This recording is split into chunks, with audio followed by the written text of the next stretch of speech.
Randall James, thanks for joining me on the podcast. Thanks for having me, Les. Always a pleasure to be here, man. How are you? I'm well. Thanks for coming back on the podcast. Yeah. This is at Thanks for least having me, man. I love coming on. I think we have some really good chats. Um, our New Year's episode that we did ages ago, exactly a year ago, actually, did really well. So, yeah, I think we agree on a lot of things. We disagree on a lot of things, but it always ends up being a good conversation. yeah, we have a history of agreeing and disagreeing, and to various degrees of intensity of debate. Right. And I think it's Exactly. helped us both grow. And for the listeners, just a reminder: Randall has been on the podcast before. He's the host of the Always Adaptive podcast, which and YouTube channel, which definitely recommend you checking out. Does a lot of health and fitness based content, and also offers individual training uh, in person and also virtually, right? Yeah, online and strength and running. So I know the hybrid thing is all the rage these days. So I've sort of been tapping into that a little bit. I really, as you know, I really value running. Not that I think everyone has to run, but that's just something I personally like as a cardio modality. So I offer people race prep if they just want to run for general health, whatever it is. It's basically just building like a holistic program of lifting and cardiovascular training as well. Well, I love running. I do it almost 2 whole minutes a week, but I break that up into little pieces. So what is that like 15-second hard sprints? Yeah, usually 10 to 20 seconds at a time. Like start off really easy, and just as my old joints get warmed up, I might give it a little hard effort at the back end of the last couple reps. So it's pretty minimal. I really just try to focus on technique and not doing too much. Yeah.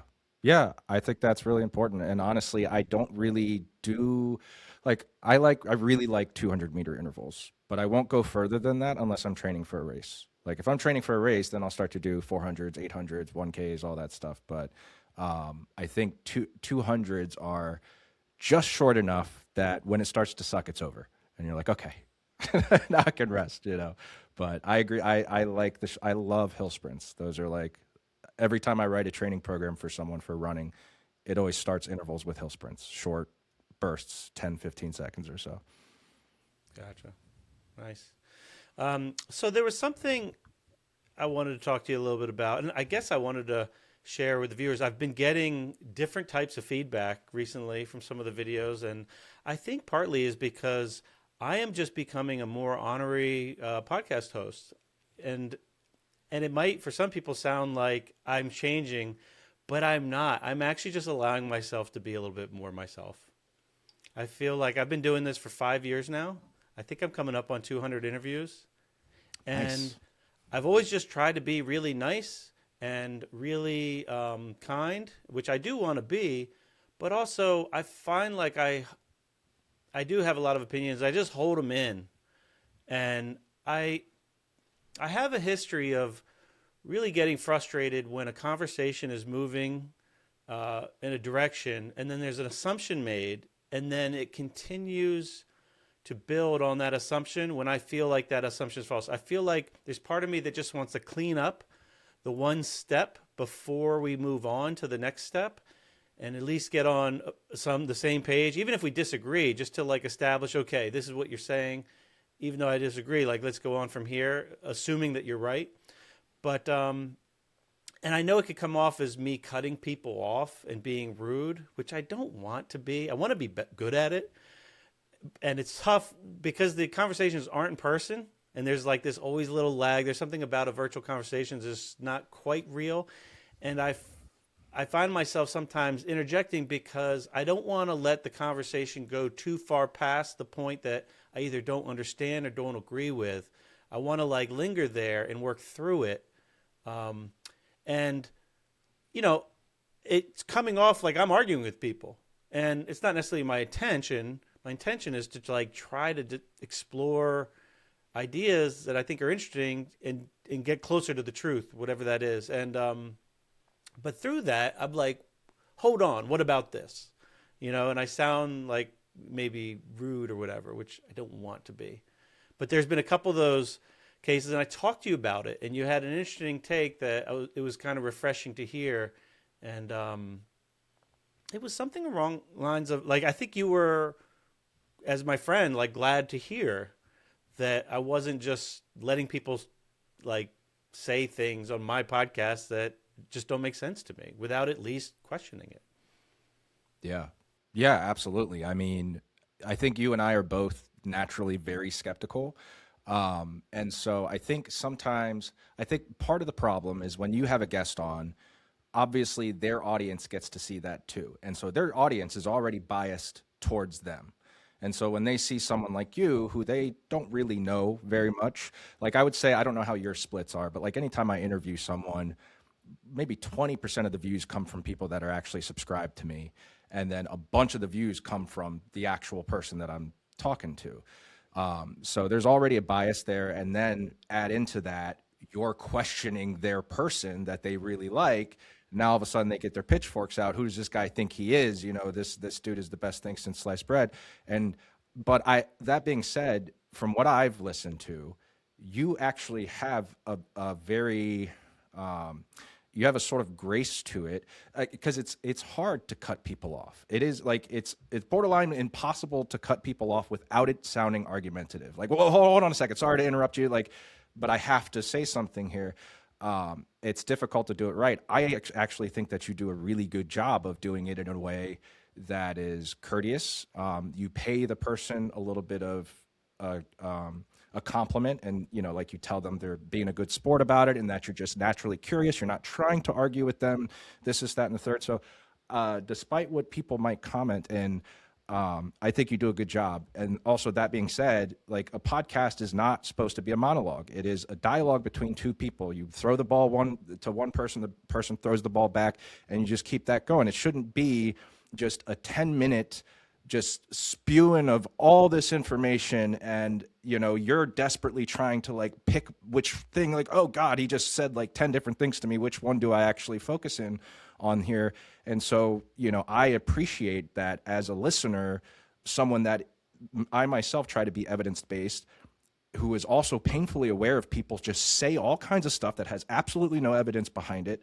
Or if there is a study that exists to back up whatever it is that they're saying, it's like a very small scale study that like doesn't even say what they think it says if you really hammer down into it.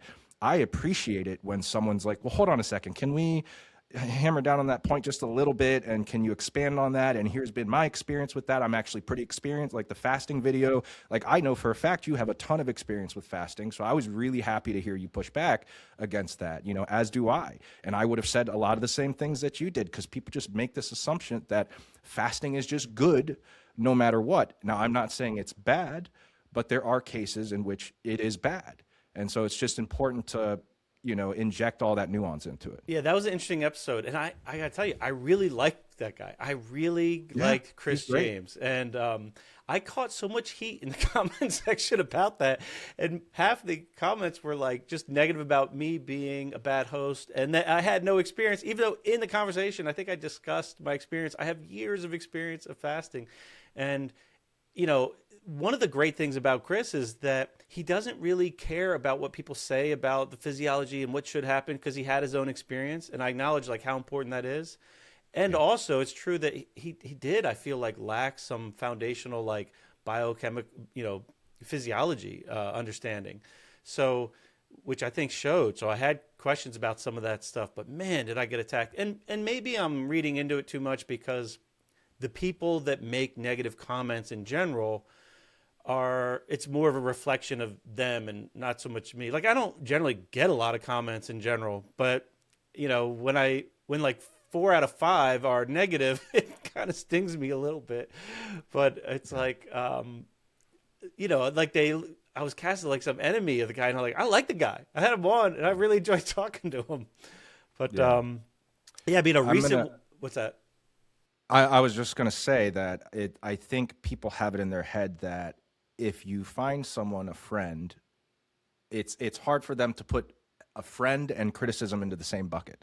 So like they see you criticizing him, they automatically assume you dislike him when that's not true. You know, like you can like someone and offer critique and offer pushback. I mean, I have a ton of friends, guy friends that I talk to on a regular basis, and we push each other quite a bit, but I love them. You know, like I have a lot of love for you. You and I have pushed each other in many different ways, very stressful conversations. I think that's just, I think there's just different types of people out there. You know, some people just categorize it as a fight, whereas other people are like, well, that's interesting. I haven't thought about it from that direction before. And, you know, like it's just growth to me. Yeah. I wish the comment section was just a little bit more pleasant. I mean, I feel like one of the reasons I started a podcast is to connect and communicate with people. It started at a time where I felt like I had very little of that in my life, and I still do have very little of that in my life, I feel like. And I'm hoping, I want the comment section to be more of an area to discuss things in a healthy way, but so far it's just very negative biased, and I'm not exactly sure how to facilitate more positivity and like more open-mindedness throughout that dialogue. But yeah, that was one that stood out. And then there was one. Actually, this is almost like a clarification. I feel like I have to say, I had another popular episode recently with a woman from Block Therapy that does this fascia work, which I thought some of it. I feel like I gave her a lot of runway actually on things that didn't make sense to me. But there was one part where she talked about the anatomical design of like the human body and how our palms should go forward. Yeah. And they should face forward when we're like standing, walking, running. And I asked her like why the fastest men in the world don't do that. Like if it was efficient, if it was effective, it would be done when there's like millions or hundreds of millions of dollars on the line. And she implied, well, they just don't know, which was just so absurd. But she said, look it up. It's the anatomical design. And I knew it wasn't correct, but I was just like, you know, let's just agree to disagree and move on. I didn't want to battle. But afterwards, I did look it up, and it does say it's the anatomical design. But what they mean by that is like, it's like for communication. It's like the way doctors can communicate, or you know, like where Superiorly, laterally, yeah, where something medially, all is. that So stuff. like, Yeah. so when there's a 2D picture of a human body, it's shown that way for like definition purposes. Uniformity. So you could describe, yeah, it's like a standardization, but it has Yeah. nothing to do with how our arms are naturally supposed to swing, and it's absolutely incorrect. Yeah. And I You again, know where I think that came from? what's that? I don't know if you ever heard this, but I think it was Kelly Starrett who started popularizing the idea of joint torque through external rotation forces. Okay. Do you ever hear any of this stuff back in the day? So like Olympic lifters screwing their feet into the ground, creating external rotation Sure. torque Yeah, at the yeah. knee. And so I think he also popularized the idea of external rotation at the shoulder and how it creates torque at the shoulder too. I could be misremembering this, but I feel like it was just from that era. And I think a lot of people took it literally as your palms should be forward when that's not really what it is. It's more so just creating external rotation. Yeah, there's a external rotation force. Yeah, I mean Pavel Tsatsouline talked a lot about that through all his teachings around the strength as like a skill and like the nuance and details of kind of the inner workings of the body when you're trying to generate force. Yeah, but I felt like, and maybe this is just my ego, I just felt like I had to get that off my chest. Like that is that is not correct. You should not strive to have your palms forward when you're going through your day. Is Or there? walking. Like, Yeah, is that and just because there's a you know, if you have any experience with yoga, you know, mountain pose, I don't know the Sanskrit word for it, is very common, done in probably most yoga classes to some degree. Your palms are forward, and there's a reason for it, but it's not because that's the way we're supposed to just move through life. And if it was, I mean, this is the real test. If something is true in that regard, like you will see it at the highest level. Like when you see an Olympic lifter, like people don't realize how much skill and power is being expressed in Olympic lifting. And the body in most cases will default to the most efficient thing to get there because you have to. Because you're not going to throw around competitive weight in that way if you don't. And that's where you see like the the myths around like you shouldn't squat below parallel or all those stuff like all goes out the window when you see the people that are the best in the world at it. And it also goes out the window when you watch 1 year olds do it or 2 year olds. You know, if you watch a 2 year old squat, you'll you'll see the knees flare out really wide, and like you'll see these things that are supposedly where there's like controversy around whether they're right. But when nobody's telling you what to do and you haven't been distorted by our culture and society and bad habits, and Yeah. you do it, and then at the highest level, you see it also, and there's a lot to gain from that.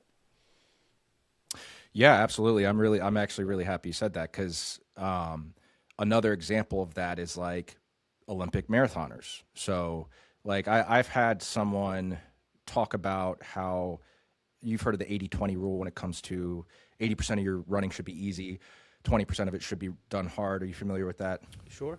Yeah. So basically, for the listeners, just the idea that, you know, if you do too much of your running too hard, you could increase your risk of injury and potentially even degrade performance. Run slow to run fast is what they say. But when you look at the best in the world, yes, they do a large amount of slow running, but their slow runs incorporate race miles in it. They're not just running 18 slow, super slow miles at like a 120 heart rate. They might do 2 miles slow and then 1 mile really hard and then do that like 5 times. So they're not following the 80-20 rule. And then in the same vein, those same people will also demonize carbohydrates and they'll be like, oh, well, the pros are doing this, this, this. And then you look at the pros like dietary strategy when it comes to fueling with carbohydrates. These guys are eating 90 grams of carbs per hour. Per You hour. know, so it's like if we straight up, dude, there's a study I just found the other day that was testing 120 grams per hour for mountain marathoners. And they actually had some really good results. Their rating of perceived exertion was lower, and they had less markers of muscle damage throughout the race, like mainly creatine kinase, and there was a couple other markers, but it was much lower, like a lot lower. Well, And so, carbohydrates inherently will spare protein. yes, absolutely. And that's Such a because, simple for the concept. listeners, that's just because if your carbohydrate level gets low relative to the demand of energy, your body will, modulated by hormones, stress hormones, will deteriorate your tissue, or it'll liberate tissue to make energy. And a big part of that is protein from the protein in your body. Yeah, absolutely. Let's talk about carbohydrates a little bit because I Yeah. also, man, I was just so combative. I mean, I had this recent guest on, and I didn't foresee it going that way, and I applaud him. You know, this is a man, Dr. Hawkins, that is trying to reverse diabetes, and that is a very noble task, 100%. And I know he's incentivized and he has selfish reasons, but it's still like it's good that there's people trying to do that. But I felt like there was this cycle where he was demonizing carbohydrates, and I was like, well, I don't think it's the carbohydrates. And then he would say, well, it's everything. It's that, it's this, it's that. And I was like, well, if it's all those things, then it's not the carbohydrates. So if it's carbohydrates, it's that, then that's what it is. But Yeah. you can't lump it in with all these other things and then say it's that. And it was a little frustrating. I think probably more so for him, but it's also frustrating for me. Like, I don't know necessarily how to navigate that through a virtual conversation to keep somebody, let's, like you said, let's nail down this one aspect first. But then, when I think about it since then, it's like I feel like if carbohydrates were the problem and caused diabetes, pretty much all or the vast majority of bodybuilders would be diabetic. I would be You would, 100%. yeah. Let me ask you. I mean, for those that are listening and you can't see, I mean, Randall's ripped. Um, Randall's ripped. He's very lean and lots of muscle. What's your? Give us some insight into what your macros look like. Yeah, so I'm not as exact these days. Just as I've gotten more knowledge around it and figured out what works for me, I'm not really tracking diligently anymore. But typically, actually recently, I just increased my protein just out of curiosity because, there's people that say you should have a gram of protein per pound of body weight, which to me sounds really high and is a lot higher than the typical recommendations. But I said, screw it, let me try it out and just see. Definitely stronger. Really? definitely stronger, like instantaneously stronger. I hit like 3 PRs in the past 3 weeks, like Did you just cut bing, down bing, bing, any bing. other like food group to accommodate it, or Yeah, I reduced my fat. So I really try to get lean cuts of meat when possible. Whereas before, because I had a little bit of wiggle room, because my protein was a little bit lower, I would eat a ribeye here and there, not really worry about it. But now I'm like much more diligent about like boneless, skinless chicken thighs, really lean ground beef. so do you think your overall energy intake is the same after you added protein? Yeah, I mean, I have weight fluctuations for sure. Like I was 189. I fluctuate between 185, 189, and so that kind of That's tells not much me, of fluctuation. yeah, it's not much. And that could be water. Like if I went on a really long run and I sweat a lot, I could be 3 pounds lighter for a couple days until I'm fully hydrated again. But yeah, in terms of carbohydrate, I don't monitor my fat intake, but my carb intake right now, I'm probably hovering at 300 grams of carbs. If I'm training for a race, that goes up to 400 easy, over Well, if you 400. keep that up, you're clearly going to be diabetic. I so about my microdosing with prednisone. So on the topic, I know you're really big on the topic of stress and glucose and all that stuff. So for the listener, if you don't know what prednisone is, it is a glucocorticoid steroid that increases your cortisol. And one of the major side effects that are pretty much guaranteed at this point is that your blood sugar will spike hard. You could expect to see if someone took prednisone or was injected with a steroid in general, if they got their blood sugar tested the next day, it might be 150, 160, maybe even higher. And that's So me, because cortisol is driving yes, gluconeogenesis, exactly. making more sugar Maybe from. not even potentially that, even just liberating muscle glycogen, any source that it can Okay. get it out. Because the whole purpose, as you know, of cortisol, evolutionarily speaking, is to move you into action, give you resources to move you into action so that you can hunt or, whatever, pick berries, whatever food source. You eat the food, insulin spikes, insulin blunts cortisol directly. That's well known. And now you're no longer in a stress state.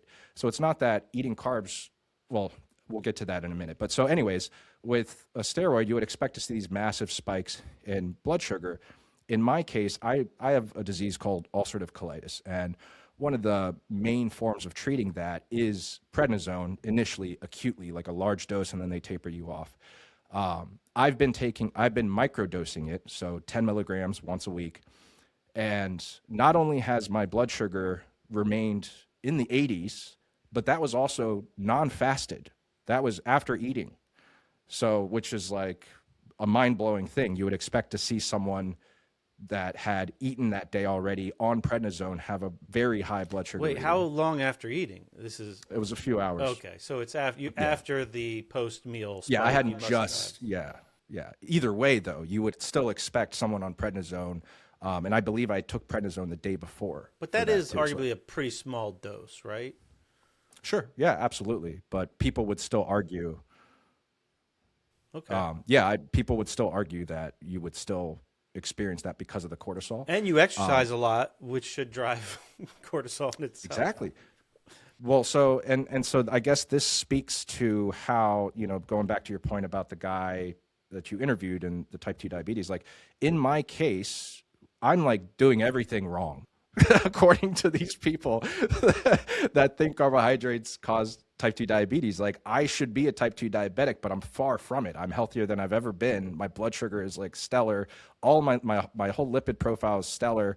And it's because I'm eating carbohydrates. And I will take that to the bank. Like another side effect of prednisone is insomnia, steroid induced insomnia. I sleep like a baby. You know when I don't sleep like a baby? When I don't eat enough carbs. And I've seen that time and time again, especially like if I run and I don't fuel properly, let's say I have a busy day and I don't eat enough carbohydrates, my sleep suffers that day. I wake up every couple of hours. I'm just like on edge. I can just feel the cortisol just trying to move me into action. Do you feel, Randall, that when you're eating carbs intentionally to make sure that you've kind of helped recover from your workout, whether it's repleting glycogen or stores, do you feel that the timing of those carbs is important to affect the quality of your sleep? Like, do you need to eat carbs the last meal of the day or late to ensure you're getting good sleep? Or is it Yeah, just that's a like good. as long as you get enough at some point in the day, you're okay? Um, I suspect it's the late night dinner carbs that are having the biggest impacts. I don't know. Maybe it could be that very large insulin spike right before bed kind of carries me through the night, making sure my cortisol doesn't spike. That makes sense to me, but that's not an experiment that I've tried where I've tried to get all my carbs way earlier Gotcha. and then, Do you you know, feel like the 300 to 400? I mean, on average, it sounds like you average 300 grams of carbs a day, yeah, which for some people sounds crazy, but it's actually not. It's like if you just do the math, it's just not crazy. Um, yeah. I mean, it's crazy if you're, totally sedentary, maybe, but um, is that generally spread out over 3 meals? Like, how are you spreading out 300? I typically eat 4 meals actually, and I drink juice. So really simple body armors. I know everyone's like processed food, Body, but the yeah, I mean drinks. it's Okay. So you're yeah getting they have basically like 75 grams 4 times, give or take, four yeah, times a and day. and maybe a little bit less, and then filling in the gaps with body armor drinks, just juice whenever possible. Listeners, people don't realize this. Like, I've done math on the whiteboard for many of my clients over the years at the gym. They don't understand how much sugar we need. Now, granted, you're active. Like, you might not need as much as Randall, but just to get a Yes. visual, that's like 15 teaspoons of sugar. If it was just in the form of sugar, I'm sure it comes in the form of, starches and other kind of carbohydrates and fruits and juices, like you said. But just to get a visual, imagine taking a teaspoon and filling it 15 times of pure cane sugar. He's doing that 4 times a day. Yeah. 4 times a day, you're having 15 teaspoons of sugar, and you're not diabetic. You feel great, you sleep great, and you're ripped. Now, you Yeah. do mention you have uh, ulcerative colitis, and my brain, and the way I hear you say that, just as a friend, like as if it has you, and my brain would not want to stop exploring, what's driving that. But I'm not going to pick on you for that now. But my point is saying is like you're not perfect, No. but it doesn't seem like the 15 teaspoons of sugar 4 times a day is problematic. Yeah. Yeah. And you're absolutely right. Like, I don't have it all figured out. I've had this disease since I was a teenager. It's been a long, arduous, just experimenting type journey, trying different diets, different protocols. And honestly, the best it's been is when I'm eating simple carbohydrates and supplementing fibers. So like I have to be careful about certain vegetables that I eat. Some people might say, eat more vegetables. You have colitis, you need more vegetables. Well, hold on a second. Like if I ate kale or like spinach or something like that, that's going to mess me up for a couple days. Like it's not that simple. If I do eat vegetables like that, they have to be really overcooked, really soft, because otherwise it's like razor blades going through my system. And so one of the biggest effects for people with ulcerative colitis is malnutrition. They can't absorb the food that they're eating, not to mention they're taking so many trips to the bathroom, they can't even eat in the first place. And so for me, simple carbohydrates has made it really easy to gain weight again. I mean, I lost a lot of weight. I think I mentioned it to you before in passing about how the last time I came up to Maryland, I was actually going through a really hard flare up and I had lost a lot of weight. I mean, I was down to like 167, 165 pounds, which for me is very light. Like I'm almost 190 right now. So imagine, me 30 pounds lighter than I am. And it was because I was malnourished. I couldn't eat. Yeah, you look scrawny. I felt like I could have beaten you up then at that time. You probably could have, man. Yeah, I was really skinny. I was thinking I about it. I was felt like, this vulnerable. might be my one chance to beat up Randall. He's really looking scrawny. Yeah. Yeah, man. It was bad. Well, that's interesting. I mean, when you say simple carbs, like for me personally, I think that the sugars, the simple things, the things that digest really quick are generally better. And I think that's probably going to be the case for a lot of people that have gut issues. Like I think if you have gut issues, there's a good chance that there's some kind of dysbiotic stuff going on. And I don't think there's really a great way to qualify that yet. I've heard so much like reason to think a lot of the testing is kind of useless, but people generally know if their guts aren't great. And in my experience, the less fiber. Like when you say you have to be careful with fiber, I mean my curiosity would be like eliminate it for a little while. Like get as much carbs as you can with as absolute least amount of fiber. Like the sugary Yeah. things that your body doesn't have to do any work to just make energy out of and let the guts rest. For me, that seems to do better. Like I could I could take a glass of orange juice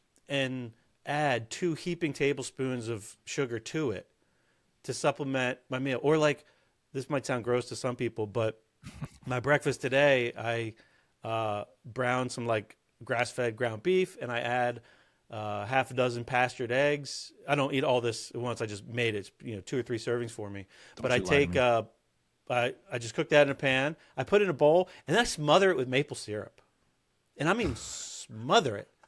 So I'm getting my protein, my fat, and I'm getting carbohydrate, but I'm getting it with no gut stress. How do you feel after you eat that? I feel great. Like I feel Really? great right now. But I love breads, but I have to be honest that even if I know that if I eat homemade sourdough bread, I handle it better than like store-bought bread. But if I eat it, my problem is like I'll make it and then I'll make like 3 loaves over like 10 days or something, and like I'm living on it. With that, Yeah. like every meal, I'm having some, and then after like the fourth day of that, it's like, oh, my guts are problematic. Um, but anything that's like that has a lot of like fibrous material, which is supposed to be good for us, it doesn't do me as well as just straight sugar. Like starches I don't do well with them compared to sugar, and I think it has to do Yeah. with the fact that a starch is basically a bunch of glucoses attached that your body has to break down. So it winds up just getting farther and farther down the digestive tract, more likely to encounter all the world of microbes that you might not want to be feeding. It's not inherently good to just feed your gut microbiome unless maybe you have like a really good microbiome. But growing up in this country, getting antibiotics a half a dozen times, getting them a bunch for Lyme disease, drinking alcohol for a couple decades, like I'm sure my microbiome is not like the some great microbiome. Like I don't want to be just feeding it blindly as much as it wants. I want to feed me. Yeah. Yeah. You said a lot there. I think let's double click on the fiber point. So, how do you feel about the idea of fiber binding to certain toxins and stuff and carrying it out of the body? Like, if you're going really low complex carbohydrate, I mean, logically, it would follow that your stools would be kind of small, non existent, not really able to, there's no like bindable material there anymore. Yeah, I Um, haven't seen that. I find that uh, dairy seems to. So I'm having. So I do like dairy, and I have it daily. And dairy, um, whether it's milk, kefir, cheese, like I have it all, and ice cream. And I don't seem to have a problem with volume. There are. I get it. I do think that fiber has a role in binding toxins, binding endotoxin, taking like I guess excess cholesterol out of the body. And I don't know where that balance is. Like for me, the things that there's been times where I've had like popcorn, like movie night, have a bowl of popcorn where it's really felt like it's been useful in that specific regard. Like I really feel like it's acted as like a binder. But my problem again is like it'll feel good, so I'll do it like 3 nights in a row, and then it's like, oh, now I'm just irritated. Like my yeah. guts are like maybe if I had it once a week, it would serve that purpose. Like I don't know how much material we need to bind. I would Yeah. argue that the less you feed the bacteria in your guts, the less endotoxin you're going to be creating, the less need there is to bind endotoxin to take it out. Mm. Yeah, I mean, it's interesting. How do we know which gut bacteria are actually producing endotoxin as opposed to like the quote unquote good bacteria that produce butyrate and all that other good stuff supposedly, Well, I think they you know. still produce toxin as they go through their life cycle. It's not Mm, necessarily their metabolic products. It's like I think it's the actual parts of the cells they're made of as they degrade, as they're just expiring because they have short life cycles. So like every day, there's massive amounts of death occurring Hmm. through the microbiome. I mean, your stool is essentially fiber and Death. dead bacteria, like all this dead stuff. So, um, yeah, I don't know. It's a good question, but I think, and there's probably Yeah, a lot of individual variability, but I think there's reason that that's if what I you was gonna don't say. feel good and you think your guts aren't 100% and they feel tender, they feel iffy, or there's just something not right, it's a worthy uh, thing to tinker with of like, what is it like if I dramatically reduce my fiber? The good thing is, and by the way, in the world of GI, low FODMAP diet is dished out really early now as a Mm. like a standard practice to try first as a first, which is basically saying stop feeding bacteria. And the reason why it's dished out is because it's really effective. Like it has a Yeah, really high rate of reducing symptoms. So it's definitely worth trying. You're not going to like damn yourself if you don't eat fiber for a week or two. If it feels like it's sure. not the right thing, you could just add it back in. But the good thing is I think most people, if it does help them, they'll know soon. I don't think you have to Yeah, go low fiber for like 3 months to see if it's moving the needle. I mean, yeah, when my fiber's up for like consistently, and I'm starting to get like the the bloat or whatever, if I cut it out dramatically, within like 24 hours, it's like, oh, it's going away. Like it's like magic. yeah. Yeah. No, I really like that you know, your popcorn example and, you know, you acknowledge you don't know where the balance is and individual, you know, variability. Like for me, I have experimented with fiber and I find I do really bad on no fiber. I don't know if it's just perhaps the binding to toxins thing. So maybe there's like stuff down there that's just getting, you know, it's just sitting there. But I supplement with psyllium husk and I do get a small amount of vegetables. And so, to your point, like, what is the balance? How much is too much? How much is just enough? And that's up to the individual to experiment. And for me, like, just adding a little bit of psyllium husk to my protein shakes and having some greens, a reasonable amount with dinner, seems to be great for me. Like, to me, I'm just like, I'm thinking about giving myself enough to form my stools, and that's it. You know, and I'm not going overboard because to your point, like popcorn, if I eat popcorn, that's razor blades to me. I can't eat that. Gotcha. And I would imagine even for a regular person, if they're just slamming popcorn all the time, it is literally like razor blades. The shells, those like brown shells that go through you. Yeah, Yeah, that's especially it's gonna if you tear apart have me. an irritated gut. I mean, what do they say when you if you have diverticulosis or diverticulitis, or I mean, they say don't eat nuts, seeds, like any little hard thing. So Yeah, um, there's a lot of people probably do well not eating a lot of that stuff, popcorn, nuts, seeds, anything that are little hard things yeah, that don't become your body. Your body doesn't take that and make parts with it. It's really just like I got to get this stuff out, but on its way out, it can be problematic. Yeah, and yeah. psyllium husk, from what I understand, is a pretty uh, well tolerated fiber that I think has been used for a long time. I think there's a lot of history with psyllium husk. It's Yeah. um, Yeah, that it's was like one of the powdered biggest. cardboard or something, basically. Yeah, basically, it's just powdered fiber. Yeah, that was one of the most powerful things that I added to my diet. That's helped a lot. But yeah, to your point about the nuts and seeds, like I'm a really big proponent of food journaling, as I'm sure you are too. And there are, like, I think the moral of the story of what we're talking about here with individual variability is like, you don't know unless you experiment and write it down and like actually track the stuff. Because, you know, I've told you before, I used to eat almonds all the time. I used to eat avocados all the time. And when I started food journaling, I can't eat those foods. I don't know why, but I just can't eat them. My stomach, like I can do a little bit of avocado. If I do a full half, I'm going to have a bad time. I can't eat almonds at all. I think most nuts and seeds are basically off limits for me now. Maybe for the fiber reason, I don't know. But it's you have to experiment and Well, see what works for you. let me ask you then. Other than juice, well, one, I wonder how much juice you're having. What are these 300 grams of carbs you're having? Yeah, so last night, for example, I have a crock pot dish that I make that's boneless, skinless chicken thighs with potatoes and carrots. I do well with potatoes as long as they're cooked enough, softer type potatoes. I'll do long grain white rice. Do you I leave don't the skin have it. on the potatoes? I do. Yeah, I'm lazy like that. But I know you're not a fan of the pesticides soaking up all Just the. wondering. Well, I think they're a higher concentration of all kinds of toxins. So I'm just wondering.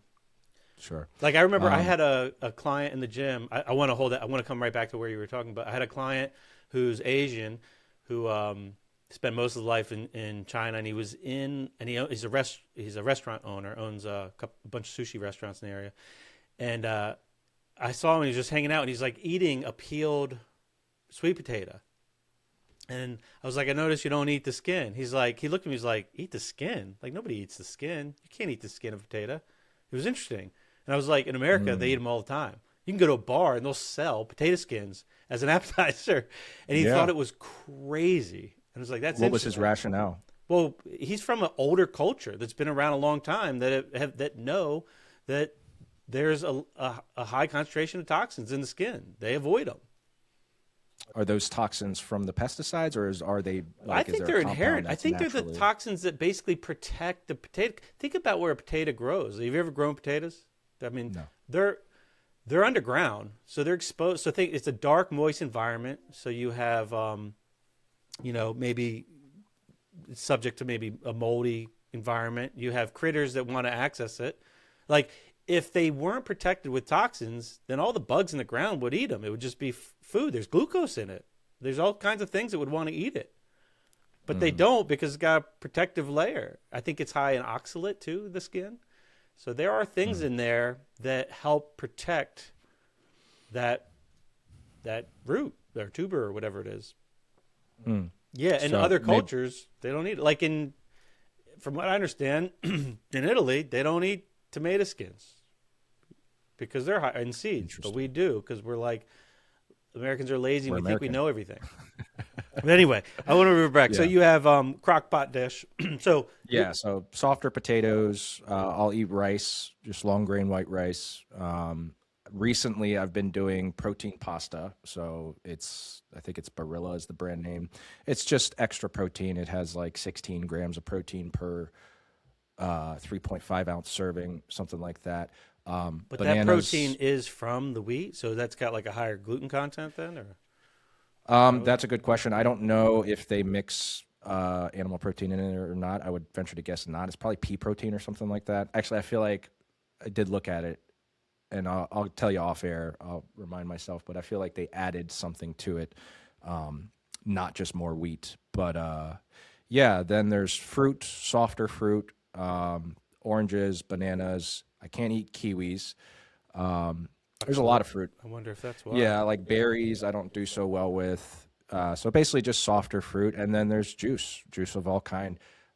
It's really simple. It's a really bland diet. What kind of juices? It's nothing crazy. The body armors, and Oh, occasionally like wait, is grape that real juice. juice? Body armor? Yeah, it says it's made with real juice. I Made mean, with who knows says though? it, baby. What? I've never had a body armor. So you don't just get Yeah, like orange juice, no, like real juice. Okay. no. I feel like so some of those juices. So I've made the mistake before of like chugging some blueberry juice before I had a run, and I almost shit my pants. So, like you do I have to wish be I was there to careful laugh at about you. Okay. you have to be careful about like what juice it is because certain juices do have downstream effects. Body Armor, I seem to tolerate it really well. It has electrolytes in it. It has other micronutrients, vitamin C, a bunch of different vitamins. So yeah, it checks a bunch of boxes. Why don't you just start growing body armor trees and pick your own body armor fruit? I do want to eventually. I would like to get a place where I have my own chickens and my own farm and all that stuff. Garden, potatoes, tomatoes, all that stuff. But that's a ways down the road. I gotta ask you, with the history of the UC, have you ever done the gluten free to see if that moved the needle? Um, I've done carnivore, and That that would be sucked. gluten free. Yeah. Yeah. So that's what I meant by when I fully eliminated fiber. Gotcha. It was yeah, that's when it was bad. So yeah. Again, I don't know. Like to me, what seems to be the best is when I do have relatively well formed stools. Symptoms just seem to go away, and then when I stop doing that, and my diet kind of turns into a lot more meat and stuff like that, a lot more fat, then things start to go downhill again. I think it's something to do with fat, but I don't know. I couldn't hammer it down. Maybe. I mean, a lot of people have issues with fat, Yeah. not producing enough bile to handle it, or who knows. Yeah. That's interesting. Well, that I didn't really expect us to talk so much about that, but I like to hear your insights. While I have you on, and you're such a fitness guy, let's talk a little bit about something fitness related. I Mhm. had posed a question to you kind of in passing a while back about kind of like sets, reps, program, volume. I've been exploring a program that's kind of new for me that I've really been enjoying, and but I also I it's a new I'm not used to these types of strength training routines. It's a variation of like a push pull leg thing, and I was inspired by some guy on Instagram who's like or YouTube who's like way younger than me, which like I probably shouldn't be taking fitness advice from or getting, but it was just inspiring me like the way like his attitude, his mindset about how he approached it. I was like, I like this guy. I'm gonna just try what he's doing. But Yeah. it was like he was like extreme. It was like 10 by 10 of freaking everything of like big lifts, and I was like, well, that's not No. gonna happen for me. But I started doing it, and I've been doing it, and it's going fairly well. Like I'm definitely getting stronger and I put on some muscle, which is nice because I'm 48. It's like okay, you could still put on muscle. Um, but sometimes I feel like I'm overdoing it, and I don't know if I should just add more day. Like, there's part of me that doesn't want to skip days and have too many days off because then I feel like I'm going so long between the days because each day I have like a focal lift, and I don't want to go 10 days instead of 7 before I do it again. Like I have a Mm. fear of losing my gains, which I know like I know is a ridiculous thing. I know my ego's like getting in the way. Like I know that's not true. I know I'm not going to Yeah. lose strength that fast. But I wanted to just get your take on like how to approach the idea of recovery and like how do you manage it, monitor it, how do you listen to the signals of your body whether you're getting enough or if you're not pushing yourself enough. Yeah. Yeah, so you and I have kind of in brief passing discussed, well, brought up maximum recoverable volume, and to me, that's not a scientific term that has a bunch of evidence behind it. Really, what the idea is that if you could imagine a line, and what it represents is the quality of your um, work capacity. So if the line's going across, up would be your work capacity is increased, down would be your work capacity is decreased. So training stimulus on one end, inevitably as you train, your work capacity will drop, right? That's you've stressed yourself out. The day after, you're going to be, if you tried to do the same workout the next day, you'd be a little bit weaker, you'd be tired, you might be sore, achy. Eventually, you come back up to baseline, you've crossed that line, and hopefully the adaptation happens and you're a little bit better, you're a little bit stronger, your muscles have grown a little bit, whatever. So to me, when I'm doing lifts, I'm looking at, are my lifts at the very are my lifts at least staying the same or even improving? If they are, then I know I have found a frequency that works for me. And within reason, of course, taking into account achy joints, all that stuff too. Your sleep could be disrupted. So these are all things to like take into account as well. Like, yeah, you might be getting stronger, but then all of a sudden your sleep's like super disrupted. Okay, that's an indicator that maybe you've pushed too hard too frequently. But for me, I'm just paying attention to what are my lifts doing. So I write down all of my lifts, all the weight, all the reps that I'm doing. And Do if you it's at build least staying this, I'm sorry, do you build in any like built-in recovery days while you're still lifting? Like if you're used to no. So doing 3 sets of 8 of 175 for something, do you like build in every 5, 8, 10 weeks, like pull it back to 60% so you could just keep going? yeah. Or do you just keep So pressing every week? so you're talking about like a mesocycle type idea Yeah. where you go for 6 weeks. So for the listener, you have like microcycles, macrocycles, and mesocycles. A mesocycle would basically, like what Les is talking about, is like pushing really hard for 6 weeks, and then you dial it back, let the adaptation happen, and then you push even higher the next time. So for me, I try to dial it back if I've hit a really hard PR. So the last deadlift PR I hit was 370 for 3, and that was hard. That third rep was very slow, And I just noticed that if I don't dial it back after something like that, typically a couple days later, it comes with an injury, a knee thing, a lower back thing. And so I've just learned over time to just restart the cycle at that point and go. But in terms of on a macro scale, I don't have any rest days programmed in. So I follow a push legs, pull run program, and it just keeps repeating. So each week is going to look different. Your push isn't always going to be on the same day. I know that drives some people crazy, but that way, if I do happen to wake up one day and I'm super beat up, then okay, yeah, I'll take a rest day that day. I might take a walk, but I'm not planning out recovery days because I take, are you familiar with Mike Mentzer, the famous bodybuilder, the Yeah, less yeah. is more? Yeah. So for the listener, if you're not familiar, he's a very famous bodybuilder who, was really big on high quality stimulus, like training really hard, but you're not doing a lot. You might do one really, really hard set. You're in the gym for like 30 minutes and then you get out and then you rest for 3 days. So I've kind of borrowed from his approach a little bit where I'm not doing 10 sets. I'm not doing 5 sets. I do 2 hard sets. One is heavy for 3 to 5 reps and one is light for 8 to, I don't know, 15. Who knows what it could be. And then I'm done with that exercise, and then I move on to the next one. I don't spend a lot of time there. And because I'm doing less volume within session, I'm getting more frequency. So I'm hitting each day 1.5 times a week. And because I'm only hitting each exercise twice, there's not much to recover from So there. you're doing the push, leg, pull, run, Yes. and then repeat, like no days off in between. So every day. Nope. Yeah. Okay. Yeah. So I guess when you're doing it like that, it's really important to not do too much stress on any one thing. Yes. I feel like, Yeah, especially. yeah, go ahead. I was just going to say, I would not encourage a newbie, if someone's listening right now and like, that sounds like a really cool program. I would not encourage a newbie to start with what I'm describing. I would say upper body, lower body split with a couple runs sprinkled in through there each week is probably a better idea for someone that's Or new. you might be able to do the same thing, just put a day in between, rest in between Sure. every one, Yeah. and just go push, rest, leg, rest, pull, rest, run, rest. Yeah.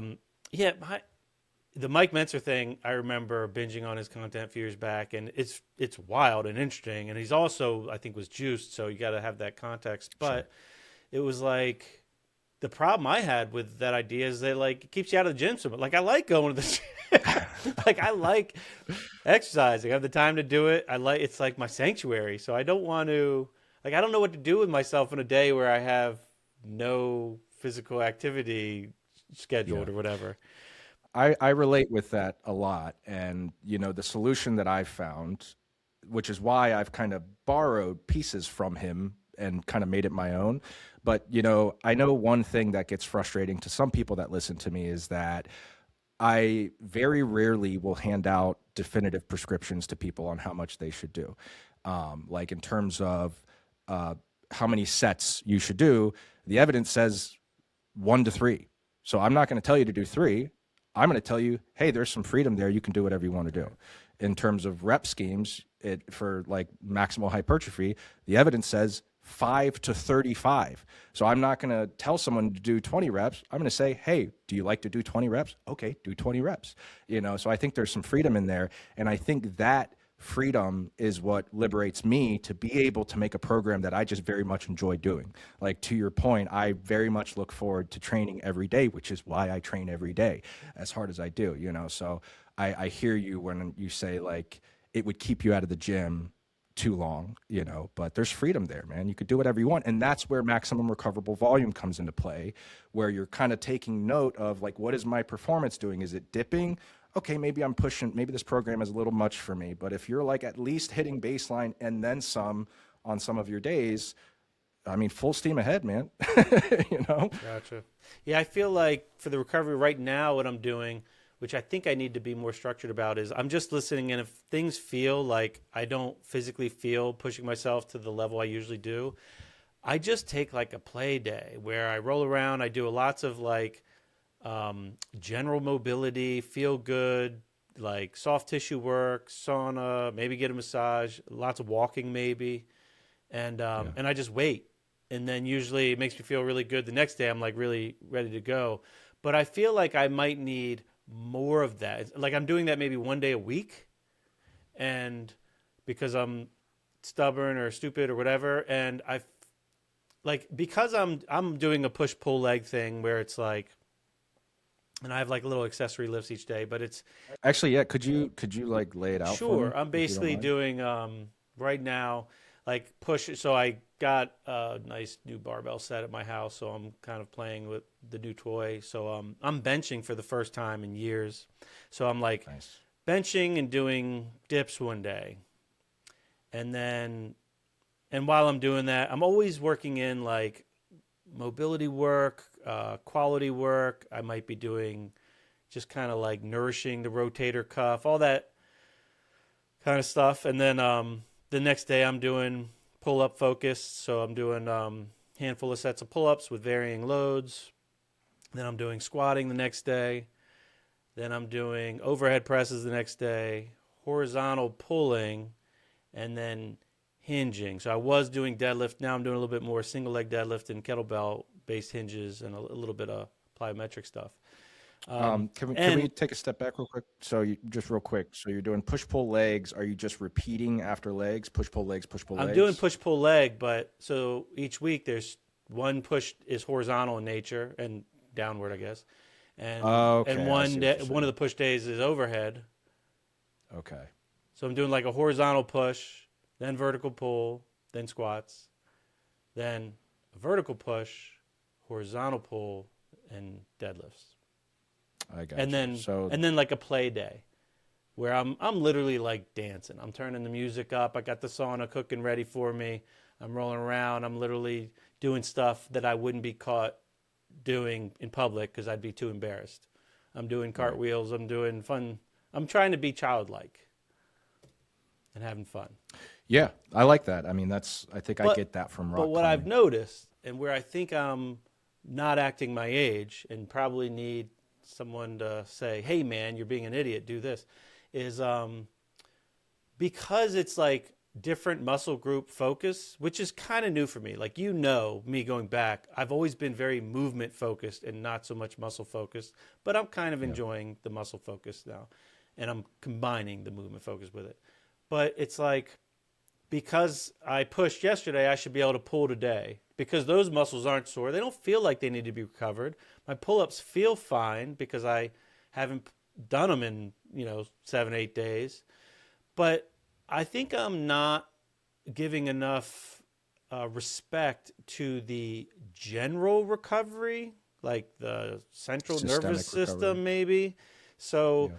I think I need to work more recovery in and like get out of the what like a like it's a 1 week program and like that's an arbitrary number 7 days like yeah we have a calendar that has a bunch of weeks on it but Yeah. nowhere does it say your program should link up with this man-made calendar. And I'm like, if this was a 9 day schedule and I didn't care what day of the week, and I got that out of my head and I had one or two more of those play days, I think it'd be better for me. Yeah. Yeah, I mean, you're right. That's exactly why I do a 4-day schedule because it doesn't matter, if push is on Monday or whatever. But you're doing it But consecutively. You're not doing 4 days every 7 days. yeah, but I'm just making the point Oh, that it doesn't matter, that if it is on a 7-day cycle, you could do oh, more frequency, you can do less gotcha. frequency. It doesn't really matter. But to your point about, if you do push, you should be able to do pull. That's why I have legs in between push and pull. Because yes, it is different muscles, but I mean, your upper body's still going to be pretty fatigued going from a push day directly into a pull day the next day.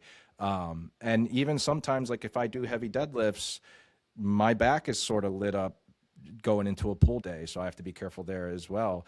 But yeah, I mean, to me, it's make a program that you like and monitor your performance. And if it could be push legs, so it could be play, push, legs, pull, play. So it could be like a 5-day split, and then maybe an off day for on the sixth day, and then rinse and repeat, and just whatever, something like that. But that's where my mind would go, is putting legs in between push and pull, and then having your play days outside of that. Maybe the push and pull does because I think I'm having the most fun and success with those. I feel like I'm going the hardest on those 2 days, and maybe I do need to plug a recovery in between them. Yeah. I mean, do you So notice your performance? Well, I think I where mean, I it doesn't notice sound it like, in like general stress, like sleep disturbance, I think is a yeah. big one. And maybe it's like, maybe I need to have a whole nother serving of carbs that night. I was just about to say more sugar, And man. maybe, but like I also, when I started adding carbs a few years ago, I gained a lot of weight because I didn't cut anything else out. And, Exactly. and now I've turned it around and it's coming back down. And I'm like, I like this. This feels good that it's coming down. And, so I don't want to mess with that.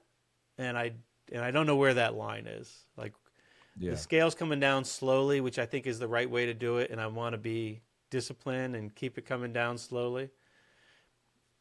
So, yeah, maybe more carbs, but I think the more responsible, wiser thing to do, which is really hard for me to do, so I'm saying it out loud here to put it out in the world and maybe hold myself accountable, is to just plug in at least one more. Like I could start by just plugging in one intentional rest day, turn my 7 day routine into 8, and then even if I give myself flexibility where it's like either between the push and pull or after that pull before I hit the leg day, where I'm just getting another day where there's no agenda but to nourish and fill my cup and not pour from the cup. Sure. Do you ever feel beat up in that, like you're achy, sore, things of that nature? Is that a contribution? You know, Contributor? to tie it back to nutrition, the thing that makes me feel more achy is when my nutrition is off. Like I am Sure. amazed how I could turn on or off back pain with foods. So Mm-hmm. like if I am eating clean and I'm like really low on fiber and my guts feel calm, it doesn't seem like exercise ever makes anything ache. I just feel good. I just know that I can still do it and then I'll just feel like tired more than I should be. Like I just want to rest, or I'll get up at 3 in the morning and I can't get back to sleep easily. Like that's how it shows up. But with the achiness, I really feel like my aches are not exercise induced, unless it's just like injury. Like, oh, I overdid something. I really injured something, which is pretty rare. Yeah. No, I relate with that big time. Recent, well, not recent, somewhat recent revelation is pizza for me. So I love pizza, but I can't eat it. My back goes out like clockwork. It's like, it's the funniest thing, man. I don't know why. I don't know what it is about pizza specifically, and doesn't matter where it comes from. But if I eat pizza the next day, if I have like a leg day, it's pretty guaranteed that my back's going to be Well, feeling pretty it's bad funny because afterwards. pizza's loaded with oxalate generally, and you said kiwis and berries, which are loaded in oxalate, don't agree with you. It could be that's the underlying inflammatory thing. You might want to look at where else are you having oxalates. Like maybe it is the potatoes. Yeah. Potatoes are high oxalate. You could reduce them if you cook them in water, but you got to remove the water. That like when I make Yeah. potatoes, I'll make them mashed because you're dramatically reducing the oxalate load. But I know we've talked about this in the past. I mean, the spine, which is loaded with nerves that a lot of people will get, you know, pain signals from, is what, an inch away, if that, from the like if your intestines are inflamed. I mean, this is the way I think about it. If you slice yourself with a razor on the arm, the actual cut could be like a fraction of a millimeter, but the inflamed area could be like an inch or two wide. So Yeah. just think about that. Like think about if your intestine, this garden hose, is inflamed. Imagine it puffy and red and of course there's no big gaps of nothing in there. Everything's like tightly packed. So Yeah. whatever's nearby as the crow flies is likely getting some effect from that.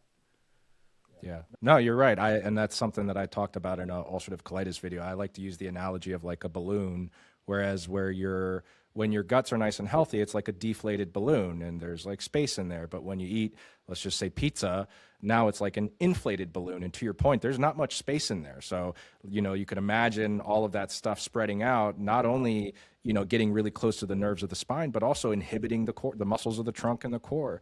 If you have something pressing outwards, your ability to create intra-abdominal pressure is going to be affected. Your ability for all those muscles in there to turn on at will is reduced. So I fully believe that's a big part of it, is just the inflammatory response, shutting my, I guess, stability down, Yeah, my spine's yeah, it's ability interesting to because I mean stabilize. anybody could relate to this if you've had an injury. Like when you get an injury, things don't work. Like you have to go to like if you get a rotator cuff tear, like you have all this down regulation. It's like your body trying to protect you by saying don't use this, and all these Yeah. muscles shut down. But we're idiots. We go in and we have a routine that we want to stick to in the gym, so we want to use it.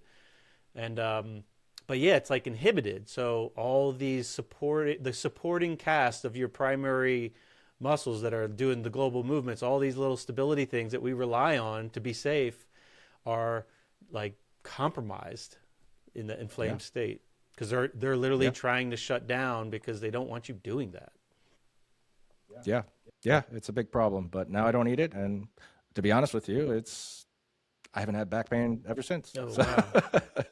yeah, I know, man. It's really hard to say no to it sometimes, but we're human, right? You know, like we can't be perfect. I just made a video about this. That's what today's video is about. 80/20 rule, binge eating behavior. People that try to eat too clean end up eating the food anyway, and usually in larger amounts than if they had just allowed themselves to eat a little bit Right. of it, Yeah. We don't like being told we can't do things.